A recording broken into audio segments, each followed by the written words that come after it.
டிஎன்பிஎஸ்சியுடைய group 4 and group 1க்கு prepare ஆகிட்டு இருக்க எல்லாருக்கும் வணக்கம். நம்ம இன்றைக்கி என்ன வீடியோ பார்க்க போகிறோம் அப்படின்றத பார்த்தீங்க அப்படின்னா, நம்மளுடைய யூனிட் 8ல் ஒரு டாபிக், ஒரு முக்கியமான டாப்பிக்கு. அப்போ அந்த டாப்பிக்கில் என்ன அப்படின்றத பார்த்தீங்கன்னா, ஒரு சில சமயத்தில் டைரக்ட் கொஸ்டினாகவும் இருக்கலாம், ஒரு சில சமயத்தில் வந்து இன்டைரக்ட் கொஸ்டினாகவும் இருக்கலாம். இதுக்கு நமக்கு இப்போ நம்ம படிக்க போகிறது பல விதத்தில் யூஸ் ஆகும். சரிங்களா? என்ன அப்படின்றத பார்த்தீங்க அப்படின்னா, ஒரு புலித்தேவர் இல்லை வேலுநாச்சியார் இல்லை வீரபாண்டியன், மருது பிரதர்ஸ் இவங்களாம் இருக்காங்க.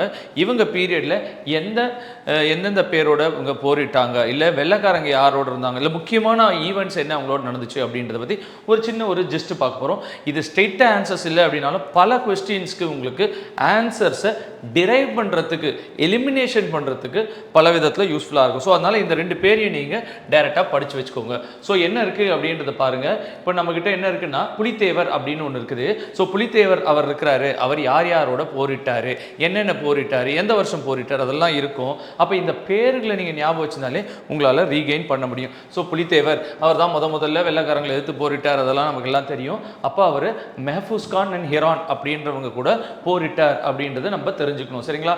So colonel Heron and Mahfuz Khan கிட்ட போரிட்டார். ஆனால் ஹெரான்றவர்கிட்ட போரே பெருசாக இட்டிருக்க மாட்டார் அப்படின்றத நம்ம தெரிஞ்சுக்கணும். ஏன்னா அவருக்கு அங்கே ஆயுதப்படையெல்லாம் வந்திருக்காது. அதனால் அவர் சண்டையே போட்டிருக்க மாட்டார். அவரை அவங்க வெள்ளைக்காரங்க ரிட்டர்ன் எடுத்து டிஸ்மிஸ் பண்ணியிருப்பாங்க. மெஹஃபூஸ் கானோட களக்காடு போரில் போரிட்டிருப்பார். அங்கே புலித்தேவருக்கு ட்ரிவான்கோர்லேருந்து நிறைய ஹெல்ப் வந்திருக்கும். 2000 சோல்ஜர்ஸ், இன்ஃபேண்ட்ரிஸ் வந்திருப்பாங்க. அதனால் இந்த போரில் புலித்தேவர் ஜெயிச்சிருவார். அடுத்தது யூசப் கான் தான் மருதநாயகம் தான் கான் சாஹிப். அவரோட போரிட்டிருப்பார். அவரோட போரிட்டதில் புலித்தேவர் தோற்றிருப்பார். சரிங்களா? அவருடைய 3 கோட்டையும் இழந்திருப்பார். அப்போ நீங்கள் என்ன ஞாபகம் வச்சுக்கணும்? யூசப் கான் இல்லை அப்படின்னா அவர் தான் கான் சாஹிப், மருதநாயகம் அவர் தான் அப்படின்றத நம்ம தெரிஞ்சுக்கணும். சரிங்களா? அதுக்கப்புறம் யூசப் கானை வெள்ளைக்காரங்க ஒரு சில பிரச்சனைனால கொண்டு இருப்பாங்க. அதுக்கப்புறம் திருப்பி புலித்தேவர் அந்த கோட்டைகள்லாம் மீட்டு எடுத்திருப்பாரு. அதோட திருப்பி இவர் கேம்பலோட போரிட்டிருப்பார், கேப்டன் கேம்பல். அப்போ கேப்டன் கேம்பல் கிட்ட இவர் தோத்திருப்பாரு. சரிங்களா? ஸோ இந்த 4 பேரையும் நீங்கள் ஞாபகம் வச்சுக்கணும். Mahfuz Khan, Heron, Yusuf Khan, captain Campbell, என்னென்ன போர் நடந்துச்சு, அதில் யார். ஸோ இதெல்லாம் கேப்டன் கேம்பல் ஞாபகம் வச்சுப்பீங்க, யூசப் கான் இதெல்லாம். அதே மாதிரி வேலுநாச்சியார் அப்படின்றவங்க ராமநாதபுரத்தில் இருந்தக்கூடிய ஒரு பிரின்சஸாக இருப்பாங்க. அவங்களுக்கு 30 பிறந்திருப்பாங்க, 16 வயசுலேயே திருமணம் பண்ணியிருப்பாங்க. சிவகங்கையில் இருக்கக்கூடிய மன்னரை இவங்க கல்யாணம் பண்ணியிருப்பாங்க. அங்கே 72 போரிட்டிருப்பாங்க, காளையார் கோயில் போர் அப்படின்னு. அந்த போரில் அவருடைய கணவன் இறந்து போயிருப்பார். யாரோட போட்டிருப்பாங்க அப்படின்னு பார்த்தீங்கன்னா, லெப்டினன்ட் கர்னல் போஞ்சோர் அப்படின்றவரோட போரிட்டிருப்பாங்க. காளையார் கோவில் போர், அதில் தோற்றுருப்பாங்க. அதுக்கப்புறம் அங்கேருந்து அவங்க மகளோட தப்பிச்சு போயிருப்பாங்க. போயிட்டு திண்டுக்கல்ல தங்கியிருப்பாங்க.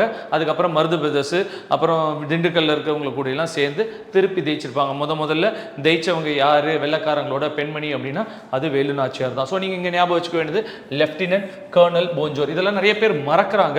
அதனால இந்த டேர்ம்ஸ் எல்லாம் நான் உங்களுக்கு கொடுத்துருக்கேன். அடுத்தது யார் சார்? வீரபாண்டிய கட்டபொம்மன். அவர் யார் சார்? அவர் இந்த பீரியடில் வெள்ளைக்காரங்க யார் இருந்தாங்க? யார் சார் கலெக்டர்? எல்லாருக்குமே தெரியும், கர்னல் ஜாக்சன் அப்படின்றவர் தான் கலெக்டராக இருப்பார்.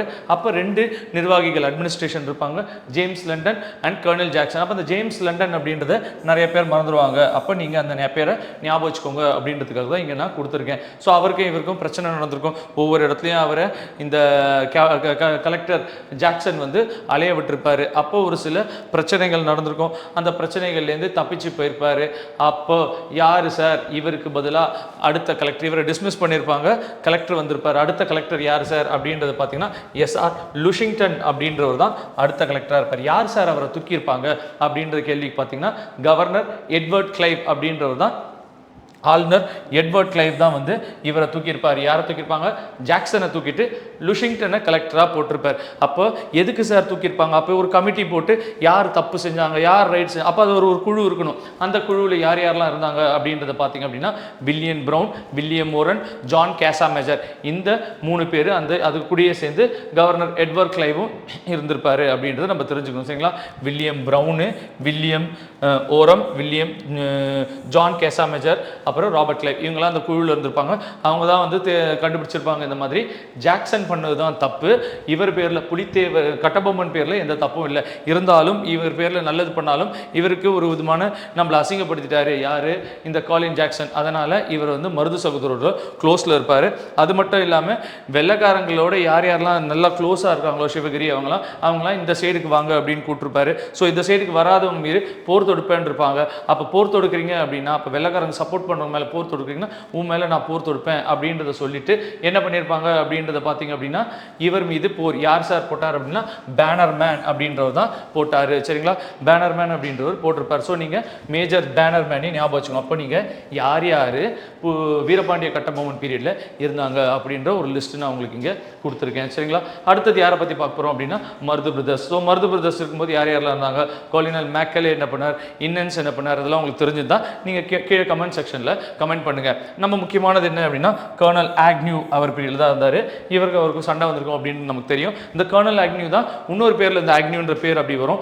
எங்கே அப்படின்றத பார்த்தீங்கன்னா 1806 அப்படின்ற ஒரு டைமில் கர்னல் ஆக்னியூவும் இருப்பார். அதில் 1806 3 பேர் இருப்பாங்க. யார் யாருன்னு உங்களுக்கு தெரியுமா?